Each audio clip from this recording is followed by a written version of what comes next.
Kita balik lagi di Generasi Mecin, masih dari Southeast Residence Pejompongan di Jalan Penjarihan 1 nomor 10B. Persisnya di The Maleo Cafe and Restaurant. Saya makan french fries dan calamarinya. Masih kurang sih, boleh nambah lagi? Sekalian juga, karena kita udah kedatangan satu tamu lagi nih. Ini dari kader Gerindra dan juga tokoh masyarakat Betawi, ada Pak Rahmat HS. Assalamualaikum Pak. Waalaikumsalam. Assalamualaikum, harus gini Pak ya? Waalaikumsalam. Assalamualaikum. Saya meskipun bukan abang Jakarta Pak, boleh lah ya sedikit. Ini ada perwakilan partai, nah akhirnya kita ada penyeimbang lah. Apalagi dari tadi kan kita sebagai masyarakat mempertanyakan apa sih urgensinya amandemen UUD 45 sebenarnya gitu kan. Nah, Gerindra tuh salah satu yang setuju tuh sebenarnya Pak Rahmat.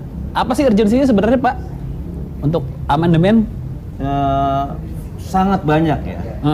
Pertama, amandemen mengenai yang kita soroti ini adalah amandemen kembali ke GBHN, Oke. ya kan? Itu supaya pembangunan tuh benar-benar terencana dengan baik.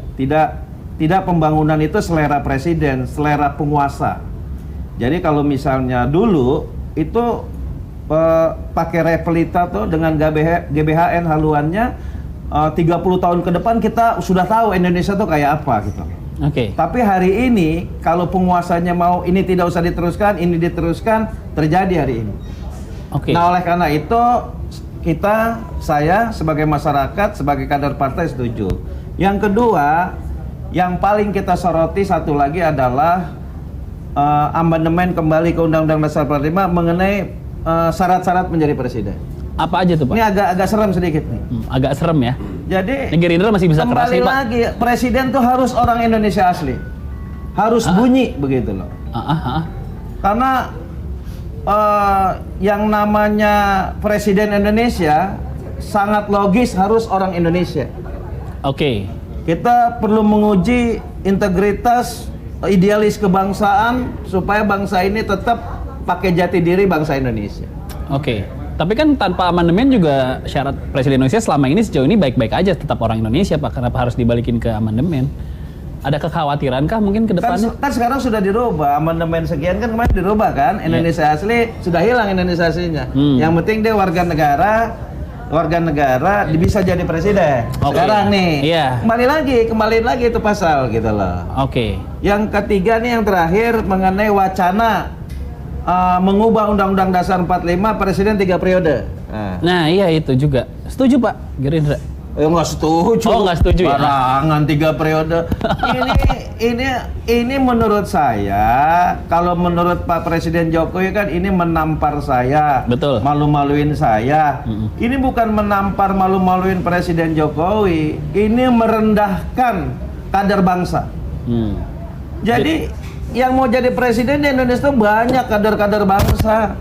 Jangan karena kepentingan politik, kepentingan sesaat, lalu mencoba-coba mewacanakan presiden 3 periode. Padahal presiden 2 periode itu kan sudah rumusan yang luar biasa, menghindari kekuasaan. Kalau kekuasaan terlalu lama itu cenderung absolut. Ya. Kalau absolut Pak Yudi itu cenderung korup. Ya. Nah, oleh karena itu presiden dibatasi supaya dikontrol, supaya saya suatu saat bisa jadi presiden, Pak Yudi bisa jadi presiden gitu loh. Saya kok nggak didoain Ini Pak? bisa jadi presiden gitu. Sebentar Pak, kita potong dulu. Ini minumnya Pak Rahmat udah datang nih. Belum datang. Kita kasih sesuai warna partai, merah dan putih. Mantap. Indonesia banget tuh, Pak. Weh. Mantap ya Pak. Silakan Pak.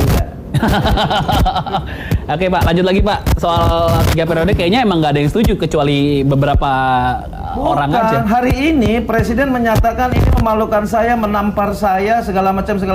Ini kan jujur ini sikap hati nurani Pak Jokowi, saya yakin.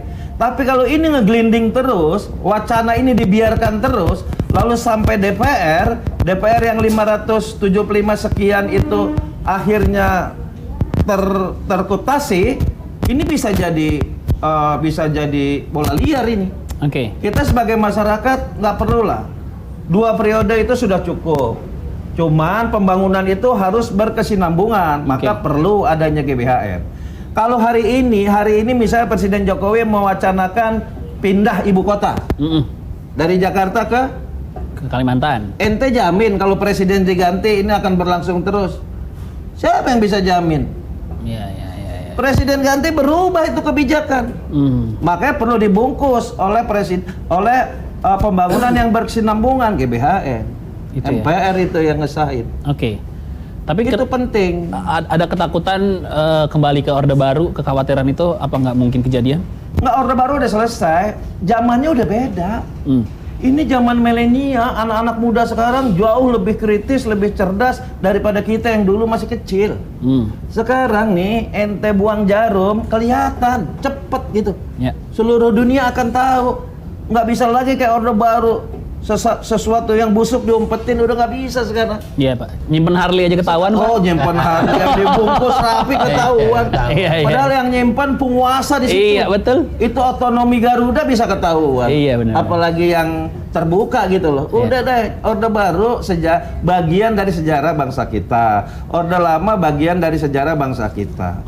Banyak hal baiknya pasti banyak. Yang sekarang belajar dari yang dulu. Oleh karena itu anggap saja itu sudah selesai, jadikan pelajaran kita ke depan. Oke. Kalau sistem pemilu Pak, itu yang perlu dirubah juga, pemilihan langsung. Nah, sistem pemilihan langsung nih kalau menurut saya ini pemilihan, saya kemarin caleg kalah lagi Pak Yudi. Nggak apa-apa Pak. Jadi 4 kali nyalek kalau dijemur nih dari sini ke rumah saya tuh duit gitu. Waduh, habis banyak Pak. Jadi sistem pemilu kemarin nih lebih brutal. Money politiknya gila-gila. Money politiknya bukan Ini real berarti Pak ya? orang saya caleg Oh bagaimana. iya, habis berapa Pak?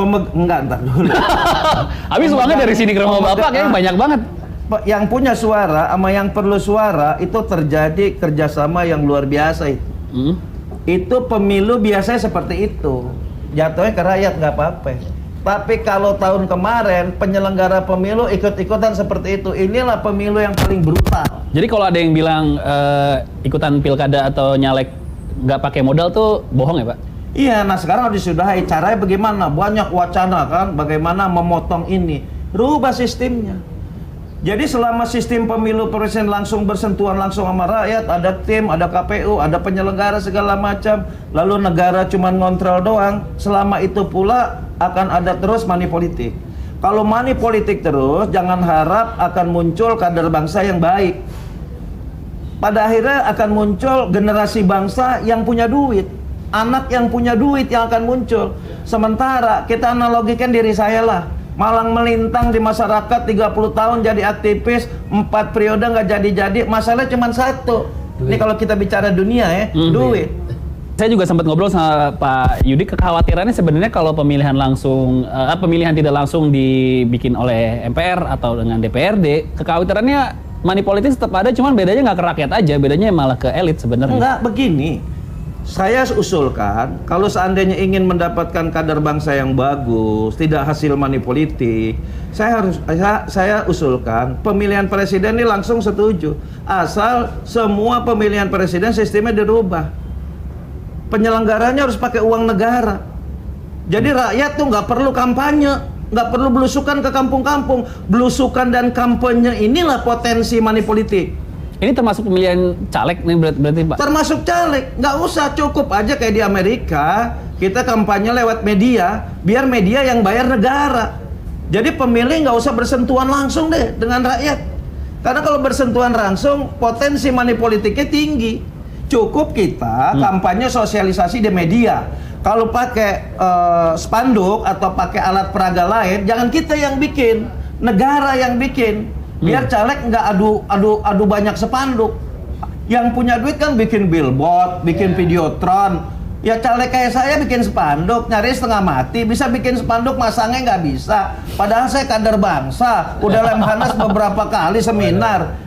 Udah semua saya lewatin. Minum dulu Pak, minum dulu Pak. sorry. Bapak kayaknya masih nyisa banget nih kemarin nih. Kalahnya banyak nih. Belum move on. belum move on. Jadi sistem harus dirubah. KPU juga nggak dicurigain, PPK di kecamatan juga nggak dicurigain. Lebih baik sistem pemilu dirubah, semua pakai uang negara, si caleg maupun pilkada maupun pemilihan presiden bersentuhannya langsung dengan masyarakat lewat media. Terus di mana letak demokrasi? Gimana kita bisa memilih pemimpin yang ideal menurut saya? Kan warga biasa nih Pak. Ya demokrasi itu banyak, nggak dipilih sama rakyat, dipilih sama DPR juga demokrasi. Dalam undang-undang tuh yang dimaksud demokrasi itu nggak mesti pemilihan langsung. Demokrasi itu dipilih rakyat. Kalau DPR yang milih itu perwakilan rakyat, gitu loh. Kalau dipilih langsung berhubungan kebablasan kayak begini repot. Ya pemilihan DPR-nya siapa yang milih berarti idealnya kalau bukan rakyat langsung? Rakyat maksud saya, tapi hindari kontak fisik antara pemilih dengan caleg gitu loh. Ya Pak ya? Cukup kampanye nih di media. Jadi rakyat tahu visi misi kita nih sebagai caleg, sebagai kepala daerah, sebagai calon presiden, cukup di TV atau di media. Nah, sarana medianya ini TV, segala macam media sosial yang siapkan adalah KPU. KPU itu yang biayain negara, APBN, baru fair. Baru saya bisa jadi pemimpin di negeri ini. Jadi maksudnya bukan sistem yang diubah, tapi hanya pembiayaannya saja. Pak. Ya, salah satunya. Oke. Itu juga masuk ke dalam sistem. Pak Yudi mau ditambahin Pak Yudi soal statement Pak. Ya, artinya memutar jarum sejarah ke belakang ya. Tapi kalau memang dianggap efektif ya tawarkan saja kepada rakyat seperti apa. Tapi menurut saya Pilpres oke, langsung yang perlu dibabat adalah ekses-eksesnya yang tadi kata money politik dan sebagainya. Itu menurut saya seperti itu. Tapi kan selama masih ada demand-nya, supply-nya juga tetap ada kayak gitu. Kalau menurut saya mah money politik kalau sistem nggak dirubah nggak bakal bisa kebabat karena rakyat perlu, saya caleg perlu suara, dia perlu duit, terjadi transaksi itu. Harus dipotong garis itu. Nah, abis ini kita mau bahas kebetulan Pak Rahmat dari Gerindra ngebahas soal pemimpin. Kita mau bahas wakil gubernur DKI Jakarta, lamanya di mana nih sekarang nih? Gitu. Ya habis ini ya Pak ya. Siap. Apa lagi ada transaksi politik atau memang belum ketemu calon yang ideal? Nah, habis ini sekarang kita bahas nih ya. Jangan kemana-mana, tetap di Generasi Mecin.